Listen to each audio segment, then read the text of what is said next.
Some of the biggest names in the Nigerian exports and trade business, including industries, finance and logistics, gathered today in Lagos for the 7th edition of the Zenith Bank's International Trade Conference.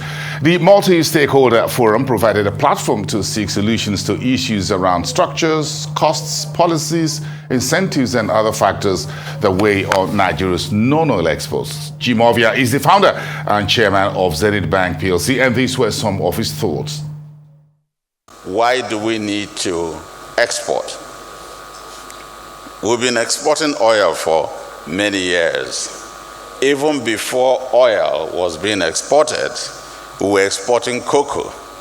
The first, one of the largest buildings I know in Lagos is called Cocoa House. Cocoa House. And the building, in Lagos, in Baden. It's called Cocoa House. It was built with resources from cocoa. Very large building.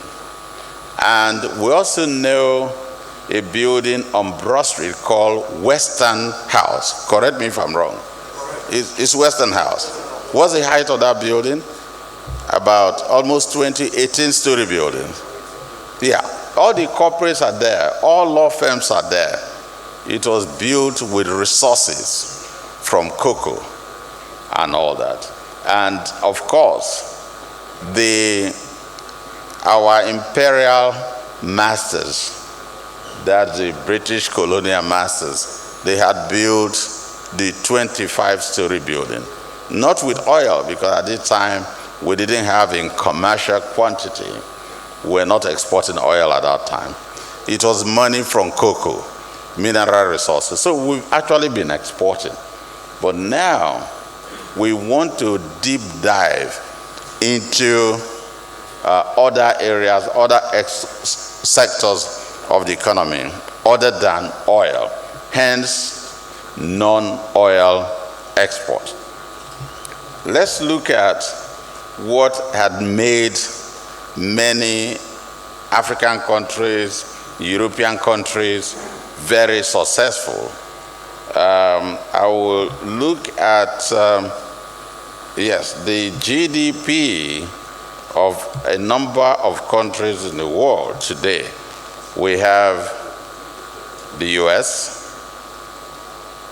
the UK, France, Japan, China. Most of these countries, they don't have oil.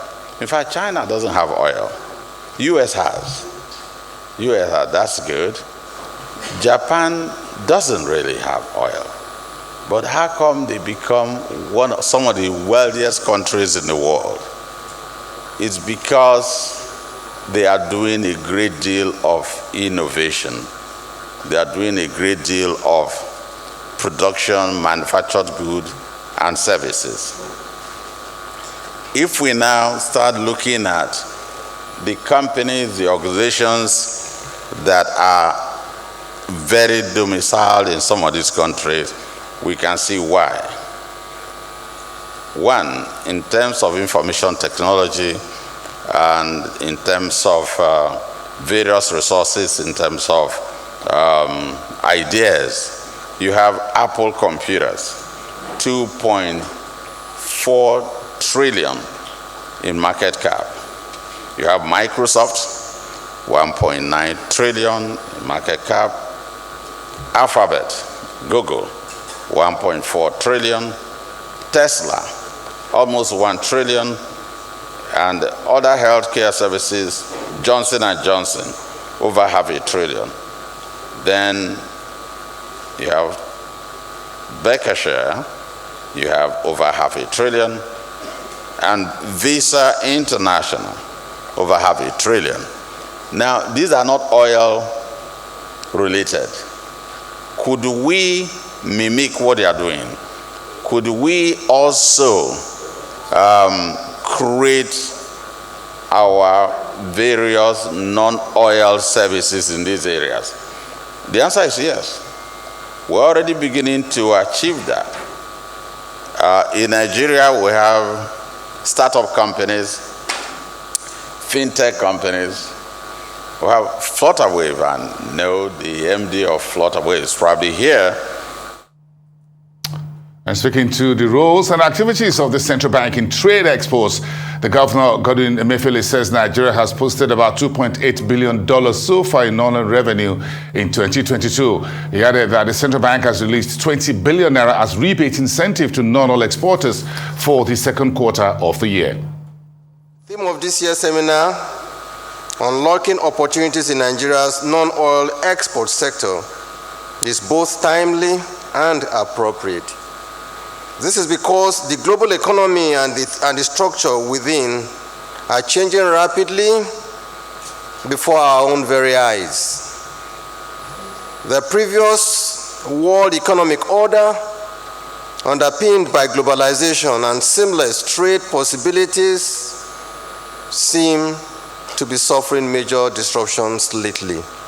And I'm sure you all know what I'm saying. Up to very recently, when we go out, indeed, I was at some functions where, at Washington, where I was talking about, can you please, we're at a forum where people talk about, the people are talking about globalization, they're talking about supply chains, they're talking about relying on others and the rest of them. And I said, well, for us in Nigeria, what we would like to do, we would like to see how we can do our things our own way and develop from within us, because we believe Nigeria has a lot of potentials and we would like to be given an opportunity to harness those potentials for the good of our people and our country. We have seen major economies taking decisions that are insular and non-cognitive of the spillovers and effects of on other countries. We have seen export bans of critical supplies from many countries, and we have seen even central banks making rate hike decisions without recourse to its effect on the global economy. What all of this tells us is that we have to look inwards as well, and indeed have to get our acts together. As the governor of the Central Bank of Nigeria, I have long recognized that Nigeria cannot rely on other countries to get us on the track of sustainable economic growth and shared prosperity. And so, over the years, and under my leadership at the Central Bank, we have heralded various initiatives and interventions, incentivized the non-oil export sector because of our firm belief that the non-oil sector holds enormous potentials to contribute to employment generation, wealth creation, and economic growth of our country.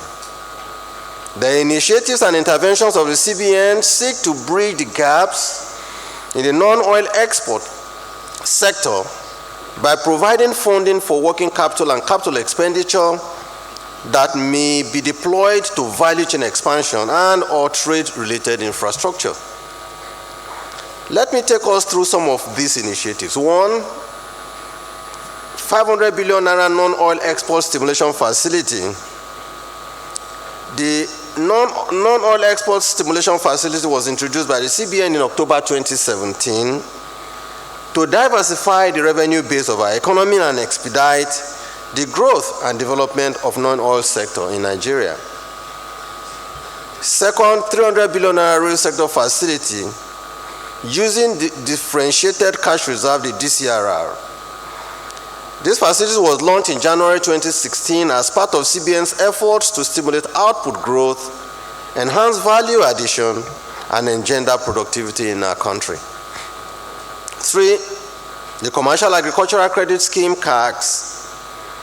The primary purpose of this initiative was to provide concessionary funding to the agricultural sector, targeting agricultural commodities production, processing, storage, farm input supplies, and marketing. Four, our Anchor Borrowers Program. This program is designed to create economic linkages between smallholder farmers and reputable companies, the anchors, involved in the production and processing of key agricultural commodities.